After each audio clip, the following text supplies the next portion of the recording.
Okay, so we are at Genesis chapter 1. And so you ever had one of the where you're talking to somebody and you know, and they are absolutely telling the truth, but you also know that they're completely wrong, that they are telling the truth about something that happened, but they don't have all the information, and so they're just getting it wrong. They don't actually understand what happened. Okay, yeah. Every day. Yeah, some people get that every day. Some people only get that every once in a while. But, you know, and part of it is because you look at things in different perspectives. You look at things from different perspectives, and you're going to see things in a different way, right? So let's say there's this couple. It's the Connors. The police came over because they got a call about a domestic dispute. So they talked to one person. His name is Rob. It's a friend of the Connors. And he reports that he saw Joe Connor hit Mary Connor in the face, giving her a broken nose. They look at her. She has a broken nose. Okay, well, that seems pretty straightforward then. But Mary says that Rob and Joe were having a fight and that she stepped in to stop it. And just accidentally, and that it wasn't actually they're police, so they have to talk to everybody, right? So now they're going to talk to Joe. So Joe says that Rob had actually grabbed Mary, threatening to rape her. And so Joe was trying to hit Rob, but Mary got in the way, and he ended up hitting her. Okay, so yeah, exactly. 3 different stories. Same event. They all told the truth from their perspective. Right. Maybe not all the truth, but they all told the truth from their perspective. But maybe not everybody had all the information, or maybe not everybody was telling all the information. And so the police could get a different story from each person, you know? And that there's because I titled the video, the Rashomon of Creation. And Rashomon is a story and a movie in Japan about how there was this dramatic event that happened, but you get the events from 3 different perspectives. And each perspective, you see it differently. And so first you see it all played out from this person's perspective, then you see it all played out from this person's perspective, and then from a third, and each time it's different. So like Stephen Donaldson's space opera. Right, yeah. Except Rashomon's in the 50s. It was a Kurosawa film. But anyway, so if anybody was there saying, oh my goodness, he's going to talk about Rashomon. Yeah, I just did. That was it. That's all I wanted to say. Anyway, it's just a famous story about seeing something from different perspectives. Okay. Well, that's what we're going to do with the most famous text, one of the most famous texts in the Bible. Okay. Everyone knows the beginning words of the Bible. Right? In the beginning. In the beginning. That's pretty simple. All right. And so, but Genesis 1 is going to look different depending on the context in which you read it. In fact, there was a video series that Bill Moyers did where people were just reading the book of Genesis and talking to each other about some of the different parts in Genesis. And so he had all these different people, and each person read Genesis 1, and they would come to Genesis 1 from a different perspective, and so they have a different viewpoint about what is really going on there. At the same time, I would say that there are stories that are presented about Genesis 1 that we hear a lot about.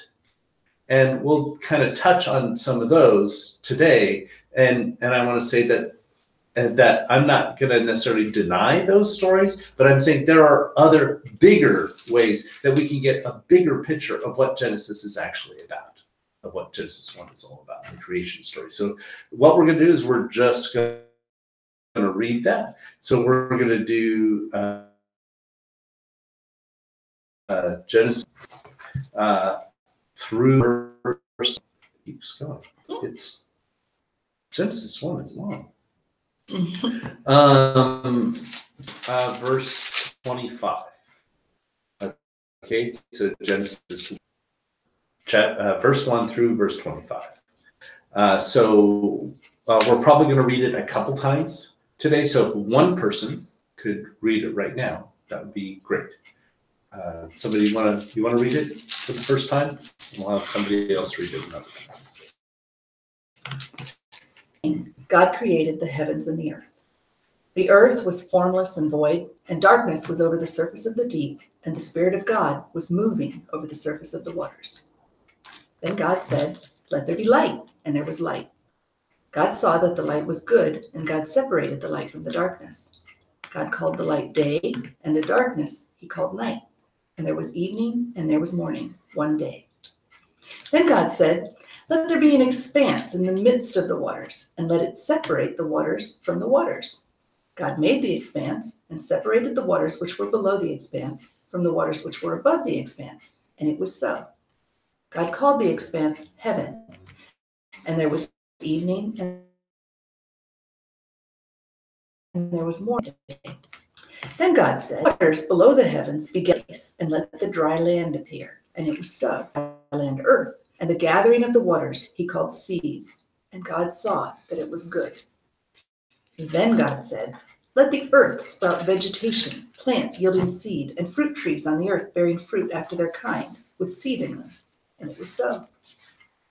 The earth brought forth vegetation, plants yielding seed after their kind, and trees bearing fruit with seed in them after their kind. And God saw that it was good.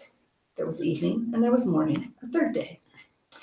Then God said, "Let there be lights in the expanse of the heavens to separate the day from night, and let them be for signs and for seasons and for days and years. And let them be for lights in the expanse of the heavens to give light on the earth." And it was so.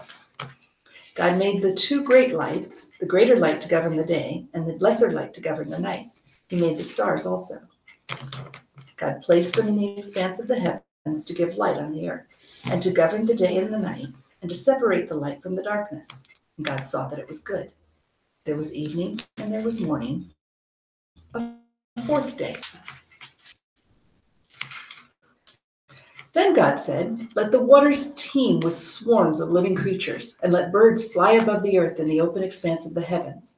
God created the great sea monsters and every living creature that moves, with which the waters swarmed after their kind, and every winged bird after its kind. And God saw that it was good. And God blessed them, saying, "Full, and fill the waters and multiply on the earth." It was evening, and there was morning, the fifth day. Then let the earth bring forth living creatures after their kind, and creeping things, and beasts of the earth after their kind. And it was so. God made the beasts of the earth after their kind, and the cattle after their kind, and everything that creeps on the ground after its kind. And God saw that it was good. Then God said, that was it. Nope, that's it. That's as far as you go. Yeah. Don't go any further. Okay. Stop. Yeah, no, we got enough work just this. That's 25 verses. It's a lot of verses. It's a lot of verses. Okay, yeah. Okay. So the we're told very common right now is basically it's this story versus science. Okay. In other words, everybody wants to talk about, well, are you either going to believe this story or are you going to believe science? Because this story and science are not compatible. There are two groups that tell you that. One are people like atheists or people who are anti-religious and all that, and they will want to say, well, you can't believe this story and believe science, so we're going to, you got to make your choice, which one you want to believe in. And the other one are fundamentalists or others saying, no, we believe in faith, and this story and science aren't compatible, so therefore you've got to choose one or the other. Now the fact is this story and science are not compatible. They don't work together. Okay, and so that is really, you want to do that comparison. Okay, so science says that the earth and the heavens and all the process of life on earth and all that, it took billions of years to happen. And how many days does Genesis 1 say that it took? 6. It says it took 6 days. Okay. Oh, wait, 5. 5. We didn't do the man part. Yeah, but that's actually animals is 6 too. Animals and men are on the same day. And so it didn't say the 6th day because that's at the end of the 9th part, but we did do the beginning of the 6th day. So we got 6 days, 6 days of actual creation, and then on the 7th day God rested. Okay, so there's a difference right there: 6 days versus billions of years. And then you have a very interesting thing in this, in which you have the earth and the ocean, you have day and night, and that's all there on the first day, and the sun and the moon are done on the third day, fourth day, on the fourth day. They're done on the fourth day. Well, how can you have day and night without the sun? You got to have the sun, because from our perspective, you don't have day or night unless you have the sun, because that's where the day and night comes from, right? Unless you're in Alaska. Yeah. Then you don't have day and night. Then you don't have day and night. You have one long day, but it's still, it comes from the sun. But where do we learn that from? We learn from science. Okay? And people are saying, hey, according to this, you can choose this or you can choose science, but you can't do both, because day and night were there before the sun was made. Okay? Anyway, and so you can see these are just a few examples, but there's lots of different examples of where science contradicts this passage. And so everybody wants to say, okay, you're going to have to choose this or you're going to have to choose this, one or the other. Okay, that's what you've got. And I do want to say, my point of view, absolutely, this story is not compatible with the science that we have. However, that doesn't mean that we shouldn't hold claim. Why? Now, okay, so let's just take a look about what we have. All right, I want you to see. So in Genesis 1:1, it says that God created the heavens and the earth, right? Now, the people who read this passage say, okay, God created the heavens and the earth, and the rest of the story talks about how he created the heavens and the earth, about how it happened that he created the heavens and the earth. And I've got a problem with that, because in verse 2, the earth is already there. Mm-hmm. We have no... Formless and void. It is, the earth is formless and void. In other words, we don't have a description of how God created the earth. The earth is already there. And so we've got that. That the earth is already there. And honestly, as far as we can tell, the heavens are already there too. God is putting stars in the heavens and he's doing things with the heavens, but the heavens are already there. Yeah. I thought that the expanse, when he creates the expanse to separate the waters, and he called that the heavens. Right. The problem is that there are 3 heavens. Right. Okay, there are 3 heavens. So you have the atmosphere, okay, which is the expanse, mm-hmm. the waters above, and then the heaven where God lives above that. So there's 3 heavens. So you have atmosphere, and then water, and then the spirit world. And so those are the 3 heavens. And in that water, well, I'm not going to. Okay. Anyway, so that means that the spirit world where God lives already existed. Mm-hmm. Those heavens were already there. Mm-hmm. So I think that actually a better way of understanding the text is to say God created the heavens and the earth first, and then there's all this other stuff. So the idea that the earth was created, let's say, 4000 BC, which some people have actually added up different things in the Bible and have figured out that 4004 BC is when the earth was made. Wow. Well, the fact is that we don't know when the earth was made because it doesn't tell us. It just doesn't say. It doesn't say how long ago God made the earth and the heavens. We don't know. All we know is what's doing here. All right. And in fact, and then we have another problem. Okay. And the problem is in Genesis chapter 2. If you want to just turn the page to Genesis chapter 2, and I'm going to read from verse 4. Okay. Genesis 2, verse 4. And I already had the page turned, and so I didn't need to do that. Okay, so it says, this is the account of the heavens and the earth when they were created in the day that the Lord God made heaven and earth. Now no shrub of the field was yet in the earth, and no plant of the field had yet sprouted, for the Lord God had not yet sent rain upon the earth, and there was no man to cultivate the ground. But a mist used to rise from the earth and water the whole surface of the ground. And then the Lord God formed man of the dust from the ground and breathed into his nostrils the breath of life, and man became a living being. And the Lord God planted a garden toward the east in Eden, and there he placed the man where he had formed. And out of the ground the Lord God caused to grow every tree that is pleasing, that is sight and good for food. Okay. What's going on here? There's two things. First of all, it says that in the day that the Lord made earth and heaven, as if it was one day. But that could be, that's kind of big, because sometimes day is used to mean a period of time. And so it could mean that the day was actually 6 days, although we have a perfectly good Hebrew word called week that they could have said instead of day, but we're going to let that one go. The bigger problem that we have is that it says here that that there wasn't plants. The plants had not grown yet, and then God made human beings. No plants yet, and then God made human beings. Well, in Genesis chapter 1, we just read that plants were growing in day 3, and human beings were made in day 6.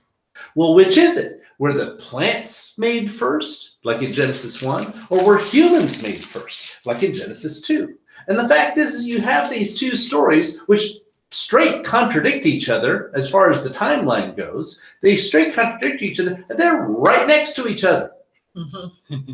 We know they're two stories because it says this is the account. What's the account? The account that I'm just about to tell you. Well, wait a minute. You already just told me that. Well, no, I'm going to tell it to you again. But it's different this time. Well, that's why I'm telling it to you twice, because it's different this time. I want you to read this one, and I want you to read this one. I want you to read both of them. Why have both of them? To show us what's important and what's not important. So what's important in the first story is absolutely not the time frame. We can say lots of things about what is important in Genesis chapter 1, but according to the text, according to the person who put these two stories right next to each other, he is saying whatever is important in these stories is not important because I'm putting two stories right next to each other that have different time frames. So if you want to say absolutely the most important thing is that creation happened in 6 days, the Bible tells you you're wrong. That's not the most important thing. The timeline or when things happen or the order in which things happen, that's not important. What is important is God did it. That's important. It's important that God did this, that God created the heavens and the earth. We got that right from the beginning, and that's an important thing that we absolutely need to know. But since the timeline is different, we know that 24-hour days, or whether it was eons, or whether it happened in this order or in this order, none of that is important. That's not the important part. Why isn't it important? Because this first chapter 1 isn't a science book. Hate to break it to you, but the Bible doesn't have science in it. I've got friends of mine, and they will tell you, oh, no, the only science book you need is the Bible. And I'm just like, oh, the Bible's a horrible science book. It's a horrible science book because it's primarily a book of poetry. Mm-hmm. It's a book of poetry and story.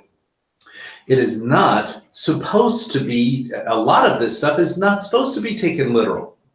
It's really not. No. Oh. And so and so you need to take a reading. You are almost no Christian who could the Bible as saying anything related to science for until maybe 300 years ago. There was science before, but nobody in the early scientists, none of them said, well, I'm going to find out my science and I'm going to read the Bible. Now, they did do that with Aristotle, that they were going to find out how the world worked and all that, and they would do that with Aristotle. But they didn't do that with the Bible. In fact, a lot of times they read the Bible allegorically. They say this really means this, and this really means this, and not reading it literally. Right. You know, that's the majority way in which people read the Bible. Okay. So the other thing is that I want you to notice with Genesis chapter 1 that it actually has a really tight structure. It's a very curious way to tell a real event. Mm-hmm. You've got 6 days, right? And these 6 days you can easily split into 2 parts. There's day 1 through 3, and then day 4 to 6. In day 1 to 3, God is creating realms. He's creating spaces. He's actually separating entities. He's separating the darkness to make room for the light. He's separating the waters so that way there's room for a heaven. He's separating the waters again on the earth to make room for the land. And that's the first 3 sections. And the second 3, he takes those areas that he had made room for, and then he populates all of them. So he populates the land with animals. He populates the ocean, with living creatures. He populates the lower heaven with birds, and he populates the higher heaven with the sun and the moon. And the sun is supposed to be in charge of the day, and the moon is supposed to be in charge of the night. And so he's populating. Well, that's actually a very strict structure. What is going on here is that this is not a science book. It is a poem. This is a poem. It's a poetry. We're supposed to get the idea that God is creating everything, and he's creating some sort of order here. And that makes sense because right at the beginning, in verse 2, we have a passage that says that it's all crazy. That's all chaos. It's void. There's a lot of nothingness, and the ocean is covering the whole world, and the darkness is covering the world, and it's just lots of darkness and lots of water, and not much else. And then God says, "Okay, no, we're going to make things neater. We're going to clean the house." I'm thinking a lot about cleaning the house because we've been doing that a lot. And so God's going to clean the house. He's going to make sure the things are neater. And so that way it isn't all darkness and it isn't all ocean. He's going to clean it up. And that's what he does. And so, but it's done in a very structured way. Now, you know, Diane and I have been cleaning our house over the last month in order to get it ready to be sold. And so we've been doing some crazy cleaning. And I just want to let you know that when we're cleaning, and it's less so with Diane, but more so with me, I'm everywhere all at once. I don't do just, okay, I'm going to do this room, and then I'm going to do this, get this room all done, and then we're going to move on to the next room. Now we're going to get all this. And no, it's all in parts. It's all in parts of doing different things at different times. So maybe I'm doing a little bit of cleaning over here, but I've got to do sorting over here, and I'm going to work in this room for a while, and then I'm like, I'm tired of this room. I don't want to work in this room anymore, and I'm going to work in this room over here. I'm going to work outside for a while. And I've got to get all this trash here, and I'm going to put all this trash over here. And there's an organization to it, but I don't think anybody could tell that looking from the outside. And Diane kind of does the same thing, although she's more orderly than I am. But still, it's it's still pretty crazy. I am pretty sure if God is going to be cleaning up the entire world, he's not going to do it quite so orderly as this. Now, maybe this is just me.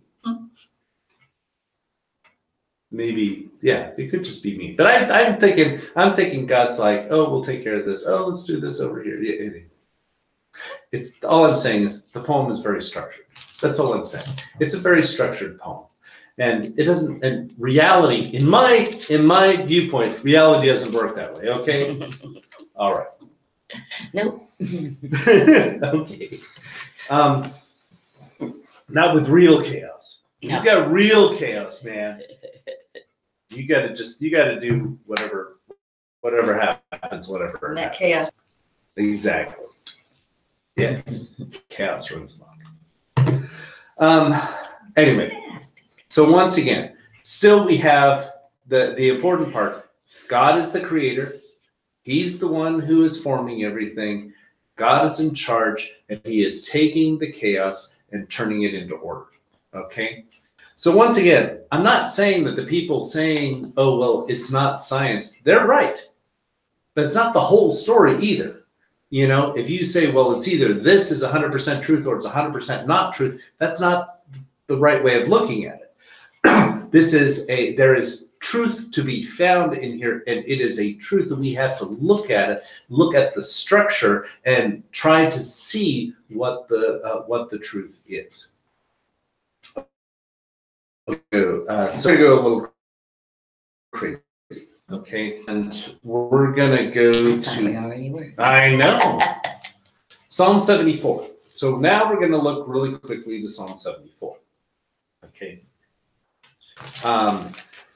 And we're going to see Psalm 74. Now, there's lots of parts of the Bible that help us interpret Genesis 1 or Genesis 2. Lots of different parts of the Bible that look at creation. Okay, and what they are doing is they are telling us what these stories are actually saying. And maybe they're saying it from a certain perspective or all that, but each one of us, each one of these things, you can look at it and say, oh, look, they're telling us this about the story. So for instance, Psalm 104, don't go there. Psalm 104 tells another whole creation story. But you can see that it's kind of related to Genesis 1, but it's another whole creation story with a totally different slant looking at it than we have anywhere else. You know, we also have Psalm 8. Once again, don't go there. Psalm 8 focuses on a certain part of the creation story and emphasizes that. And so we have another different slant on how to look at it. You get this all throughout the Bible, different perspectives of what's going on in Genesis 1, and each one is looking different. Okay, so in Psalm 74, if we go to the middle, they're saying, well, I was talking about this, but in order to talk about this, we're going to talk about the creation story in the middle. Okay, so Psalm 74, starting at verse 13. So somebody want to read Psalm 74, verses 13 through 17. It was you who split open the sea by your power. Of the monster in the water. It was you who heads of Leviathan and gave his food to the creatures of the desert. You opened up springs and streams. You dried up the ever-flowing rivers. The day is yours, and yours also the night. You established the sun and moon. It was you who set all the boundaries of the earth. You made both summer and winter. Okay. All right. So we can see how there's certain things to help us remind us of the creation story. You established the sun and the moon. Oh yeah, we were just talking about that. Okay, God established the sun and moon right there in Genesis 1. And then there's other things that help us do it. It was you who opened up springs and streams. That's right there in Genesis 1. No problem. And then you look at verse 13, And it says, it was you who split open the sea by your power. You broke the heads of the monster in the waters. And you're going, well, kinda. I mean, he took the sea and he divided it, right? God took the sea and he divided it. And in fact, it tells us that he divided it in two parts. He divided the lower from the upper and then divided it out so the land could come up, right? It also says that he created the sea monsters in the first place. Exactly, yeah. That's there in Genesis 1 too. So he created the sea monsters. Okay. And here it says, you broke the heads of the monsters in the waters. So the waters weren't without life. There were monsters in the waters. And then he broke the heads. Now, wait a minute. I don't remember that in Genesis chapter 1.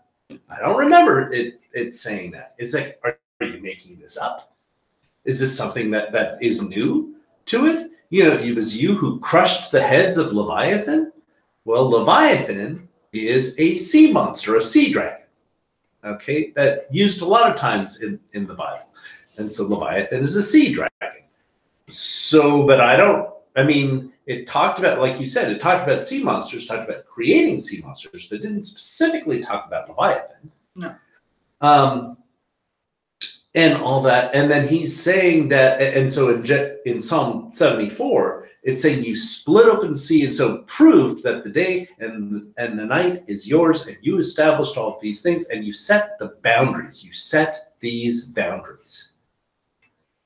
Okay, that's really kind of weird. All right, so what he said, the sea is a power whom God is conquering. That God is beating up and conquering this power, and so took over control over the earth. All right, and Leviathan is part of that power.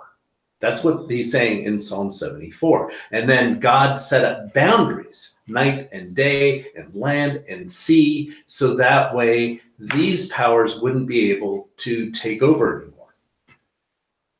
Okay, let's go back to Genesis 1 again.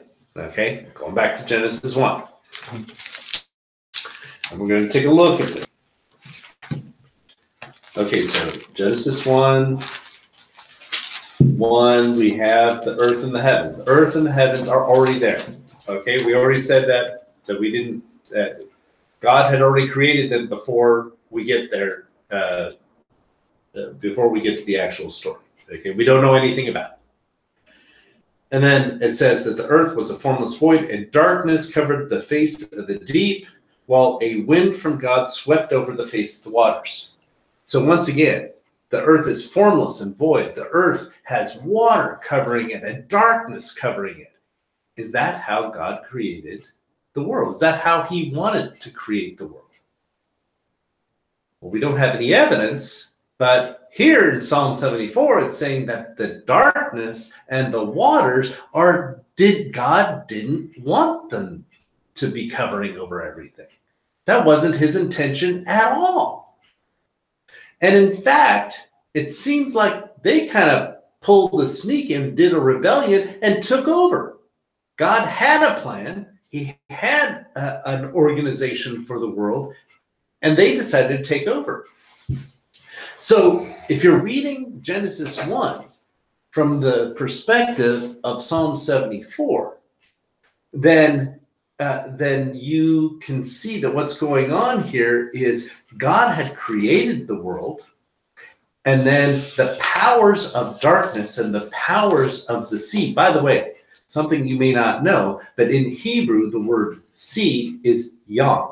Yam is a god who was worshipped, a sea god, a goddess actually, who was worshipped and who was feared, because this sea god would take over people and take over nations and try to destroy all humans that they could. Remember, we read not too long ago about the children of Israel and how they were backed up, and you had Pharaoh on one side and you had the sea, you had Yam on the other side. So from the perspective of the Israelites, they were stuck between the armies of Pharaoh and a sea monster.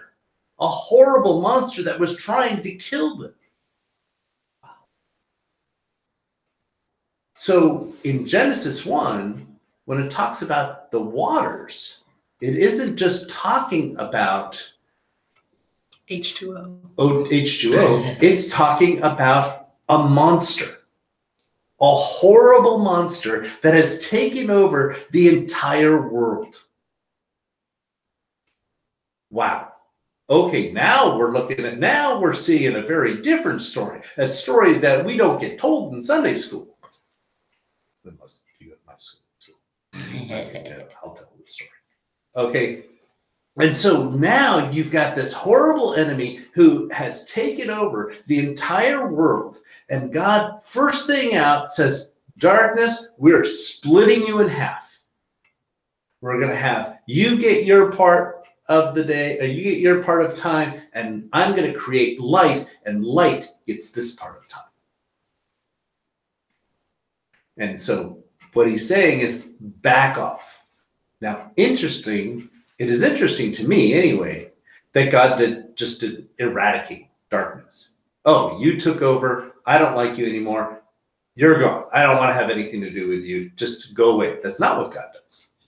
God separates the time between darkness and light, almost as if darkness had taken over and God said, now darkness, you're being too greedy. You know what? We all need to share. God is the ultimate kindergarten teacher. We all need to share. And so darkness, this is your time.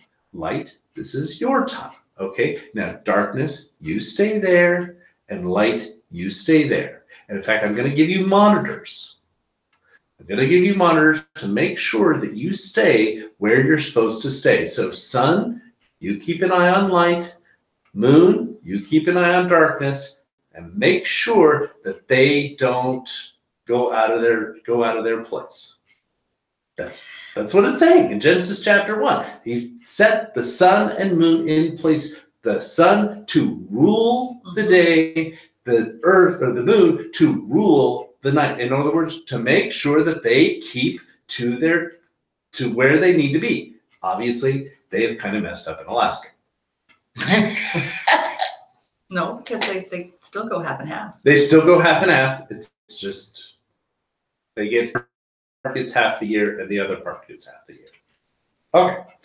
Anyway, yeah. So you get that. I'm making sure that the darkness and light shares, just not in the same kind of time frame. It still looks to me like it's a mistake in Alaska. Okay, so then you have that, and then you've got the sea. Now in Psalm 74, the sea is the real bad guy. Yam is the real bad guy. That's the one that's really dangerous. And in Genesis chapter 1, Yam is the one that also is kind of dangerous. God split the waters twice, not just once, but twice. And so he first split them between waters on the earth and waters up above. He says, no, you are too greedy. I'm not going to allow you to be, I'm not going to allow you to just cover up all the earth. You're too much. Come on, half of you go up to the heavens. Let's go up here, and then we're going to have a section in between. And then God says, now I'm going to split you up another way because you're really too greedy. You no longer get to cover all the earth.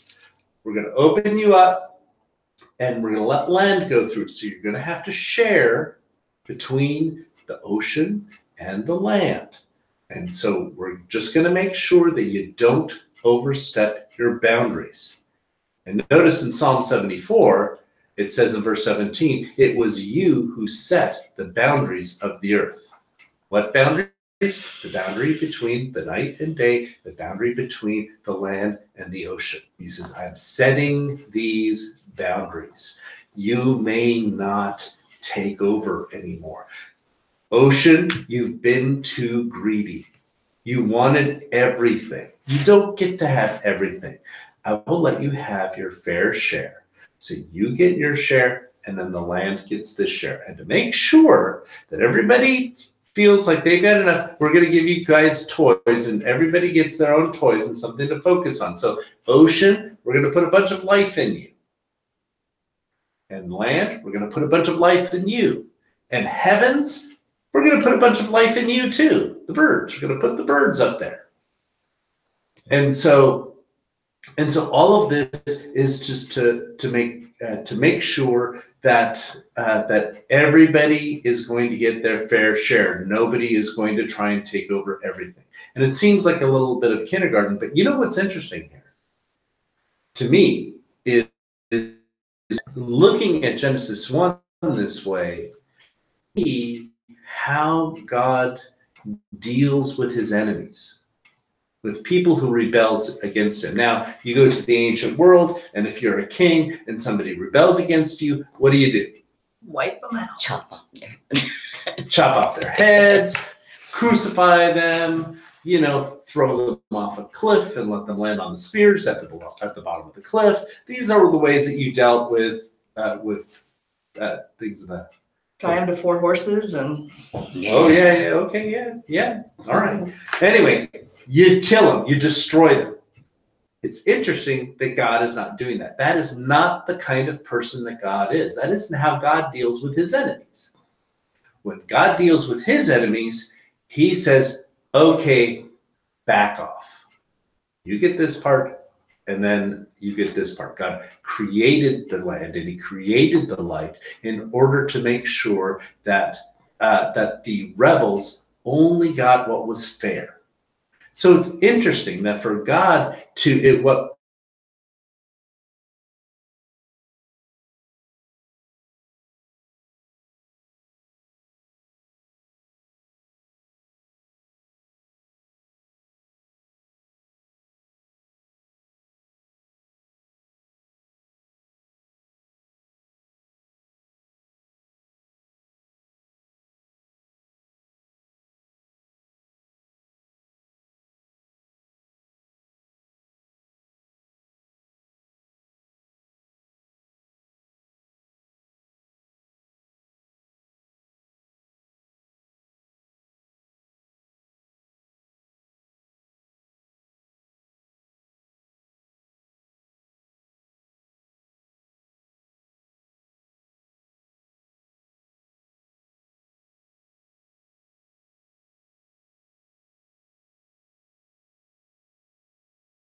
he has a deal, read the Bible this way, and every time that you see the ocean or see a sea, all of a sudden it looks really different. So Jesus is in the middle of the Sea of Gennesaret, and he's asleep, and there's these huge waves that are coming, this huge storm that comes, and the apostles are afraid for their life. They're afraid for their life. Why? Because this is Yom. This is the sea. The sea destroys people. And so they're afraid for their life.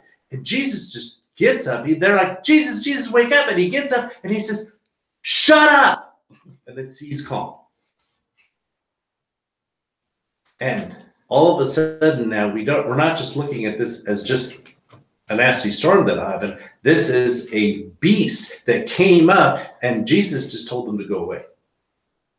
This enormous monster, this horrible thing came up, and Jesus just told them to go away. Later on, Jesus walks across that sea, right? And this is all because God had already conquered the sea. And so And so so you can see the Bible differently when you look at it in this way. And all of a sudden, there's a lot of stories that you just scratch your head and you go, oh, really?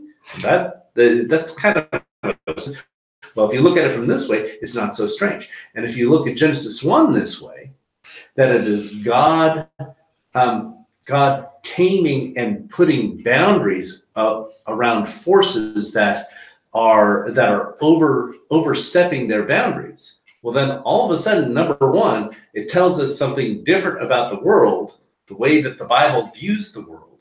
And we can say it's a poetic way, but in their ancient world, it was a very real way. The way that the Bible, but also we learned something else about God and how God treats his enemies.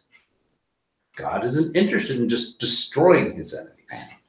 God is interested in actually being an ally with his enemies. So that way he can take these forces that were chaotic and horrible and doing horrible things to the earth and says, now I'm going to set you some boundaries, keep to those boundaries, and we're going to be able to be friends from here. We're going to work together, okay?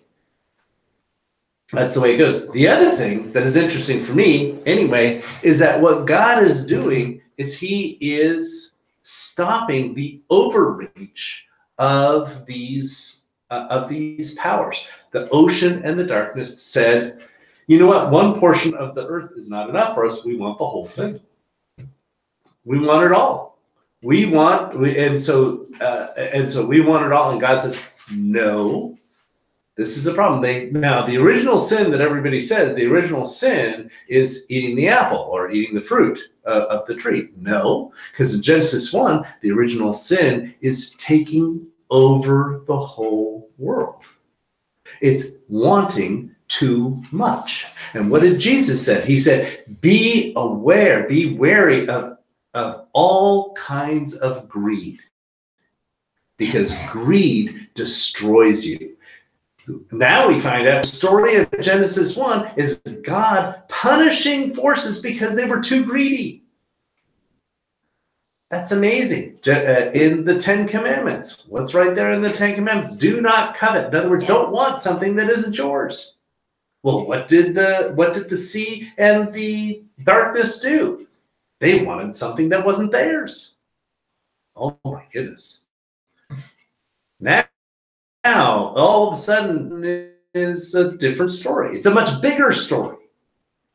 And so sometimes when we look at things like Genesis 1, and when we look at it, we get a much bigger perspective. And so,